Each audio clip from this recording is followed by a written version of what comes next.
Hola chicos, muy buenos días. Nuestro seminario se titula La osmorregulación del pez residente de estuario Ateriniela brasilensis sigue afectada por un derrame de petróleo en Vicuña, Bahía de Paranagua, Brasil, 7 meses después del accidente. Está presentado por Laura Hernández, Paula Pavas, Brini Torres y quien habla Jorge Gutiérrez.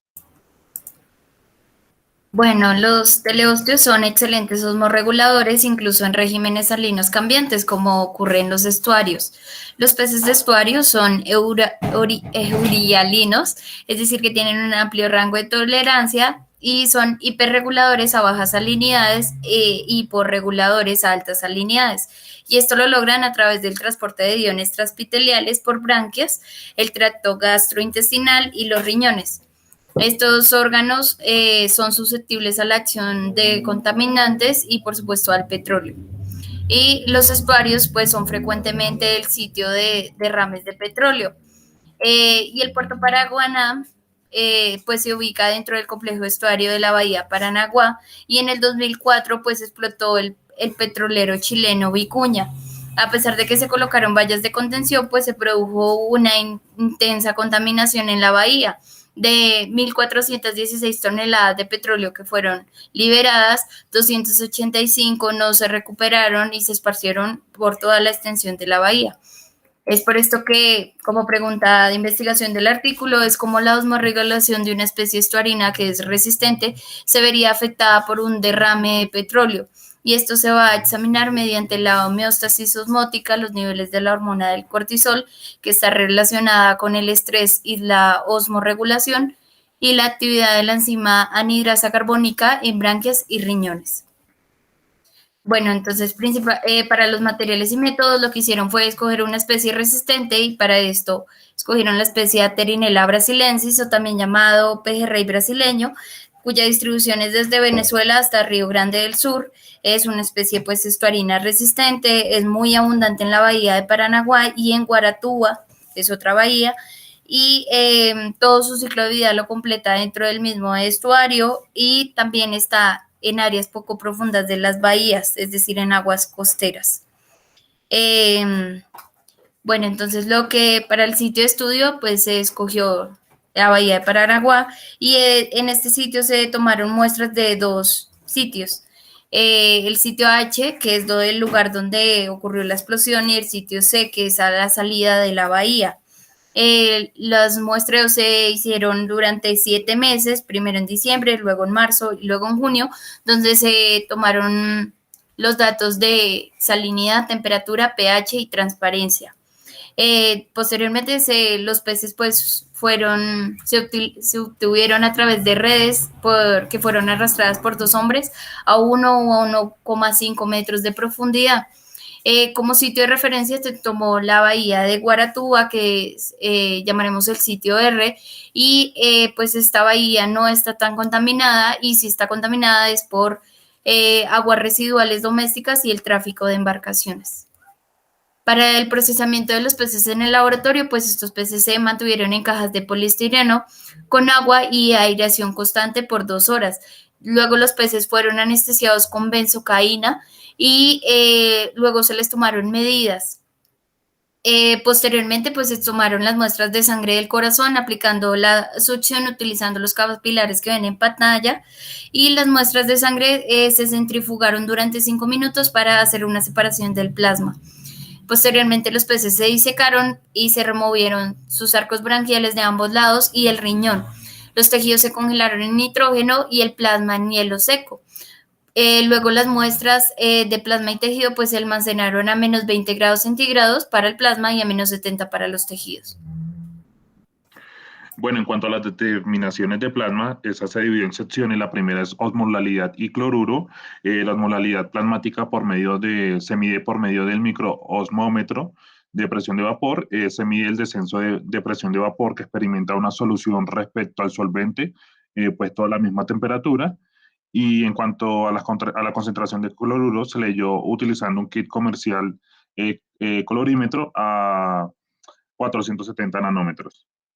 Para el cortisol, las muestras de plasma se diluyeron de 1 a 128 partes o de 1 a 256 partes.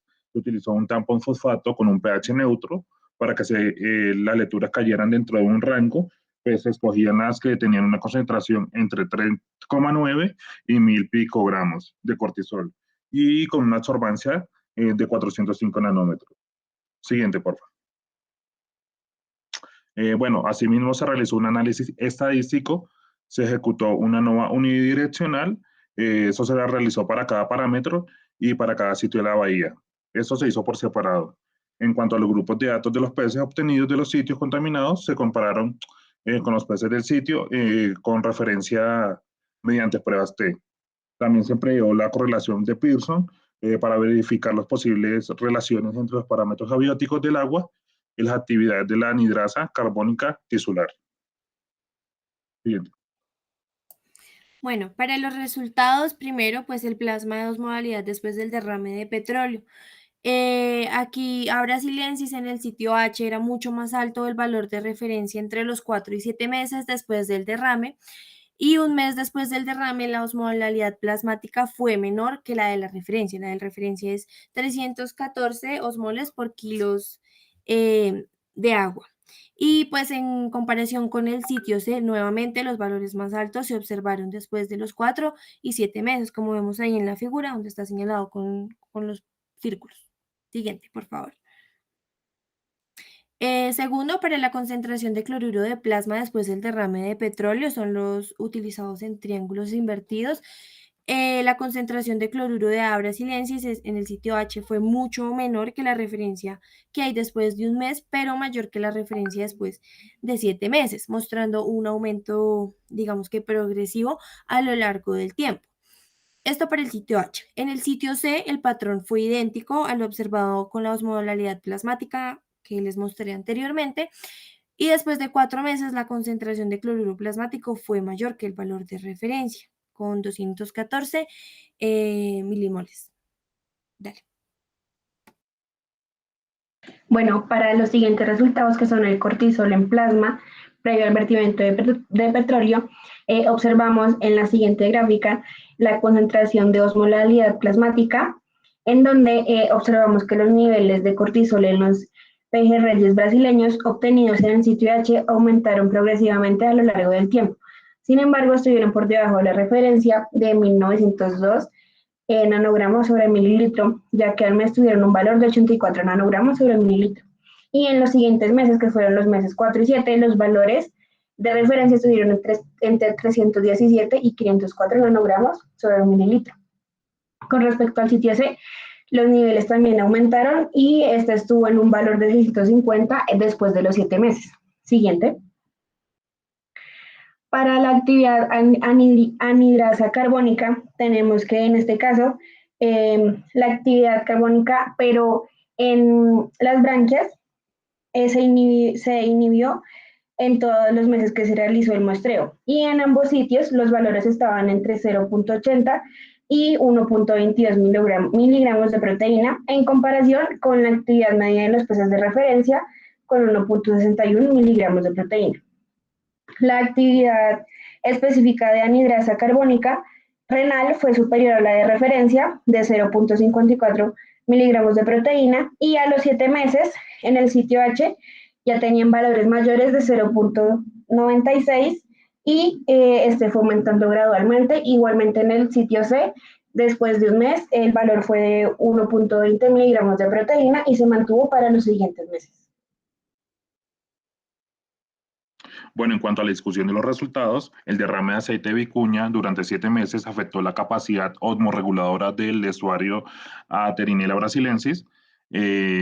Pues hubo una notable disminución en la capacidad hiporreguladora de los peces, lo que resulta en un marcado aumento de concentraciones plasmáticas. Bueno, eso podría, después de un tiempo, el efecto ya no se observó, se podría argumentar que la osmolalidad y el cloruro tal vez fluctúan ampliamente en el plasma de esta especie. Los peces también se mantuvieron estables en salinidades de 5, 15 y 33. Entre las salinidades de 15 y 33, Terinella brasiliensis hiporregula fuertemente las concentraciones plasmáticas, mientras que hiperregula a una salinidad de 5. Bueno, eso podría estar relacionado con un efecto sobre las membranas branquiales como fracciones liposolubles. Asimismo, pues la alteración de la capacidad secretadora de sal de los peces en salinidades elevadas da como resultado valores plasmáticos más altos, pues ya que los hidrocarburos pueden afectar directamente la permeabilidad de las membranas, particularmente en las branquias. Siguiente. Bueno, aquí tenemos que los niveles de cortisol en el organismo que se evaluó eran bastante altos a comparación de distintas especies que sufren estrés térmico o contaminación por petróleo crudo. El cortisol puede aumentar su valor dependiendo de cambios ambientales como cambios en la salinidad, temperatura, exposición a metales pesados, incluso por estrés por captura y manipulación. Por esos resultados sacaron dos conclusiones. En la primera, que esos valores se deben a la densidad poblacional, y la segunda, que los organismos procedentes de hábitats como los estuarios muestran mayores niveles construidos de otros indicadores de estrés, como lo son proteínas de choque térmico. Con respecto a la anhidrasa carbónica, tenemos que los teleostios, que son marinos y también pueden estar en estuarios, no tienen una relación directa con la anhidrasa carbónica, puesto que la secreción de sal de branquias es individual. Sin embargo, puede existir un papel indirecto unido con la regulación de ácido base. Y en las branquias del pejerrey brasileño, tenemos que en los dos sitios de muestreo, especialmente después de los 4 y 7 meses, el mayor grado de inhibición de la anhidrasa carbónica fue observada, coincide con el mayor grado de su alteración osmorreguladora, lo que apunta a que su papel es bastante importante en la osmorregulación y es posiblemente a través de la inhibición de enzimas intestinales. Bueno, también hubo una variación muy estrecha en la salinidad a lo largo del tiempo en este estudio, de 28 a 31, en el agua donde fueron capturados los peces, y no hubo una correlación entre la salinidad media y la actividad media del CA branquial. Por lo tanto, pues es razonable, digamos, que suponer que el efecto observado no se debió a la variación de la salinidad, sino a la acción contaminante en la bahía, especialmente en marzo, más o menos después de los 4 meses después del derrame. Sin embargo, también hay que añadir que en este estudio la actividad del AC medida debe considerarse como actividades combinadas de la enzima presente en las branquias y en las células sanguíneas, porque las branquias no se han perfundido experimentalmente como tal para eliminar la sangre, pero aún así, pues la función del CA en las branquias y la sangre está estrechamente relacionada con el intercambio de iones de sodio y cloro para la absorción de sal. Y pues aparte de esto, independientemente del sitio específico de la inhibición del CA, en las branquias o en la sangre, el derrame del petróleo estaría obstaculizando la capacidad osmorreguladora de los peces de alguna forma u otra. Siguiente. Otra cosa que hay que tener aquí como punto aclaratorio es la dinámica del agua a la salida de la bahía de Paranaguá, que esta depende en gran medida de los vientos locales. Entonces, son vientos del sur y esta condición llevó, digamos que al récord de aparición de petróleo en Superagui, digamos que ahí al nortecito, pero no en Guaratúa, que está al sur. Este hallazgo es compatible con el esfuerzo de pesca que es requerido para obtener peces en este sitio, dado que los peces son extremadamente móviles y obviamente no se van a quedar en zonas donde están recientemente impactadas o contaminadas, en este caso con el petróleo. Listo.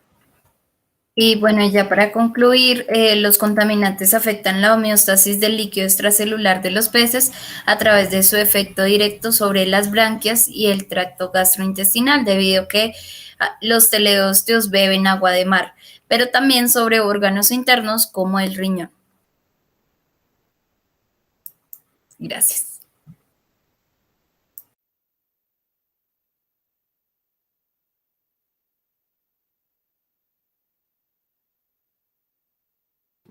Laura, deja de grabar.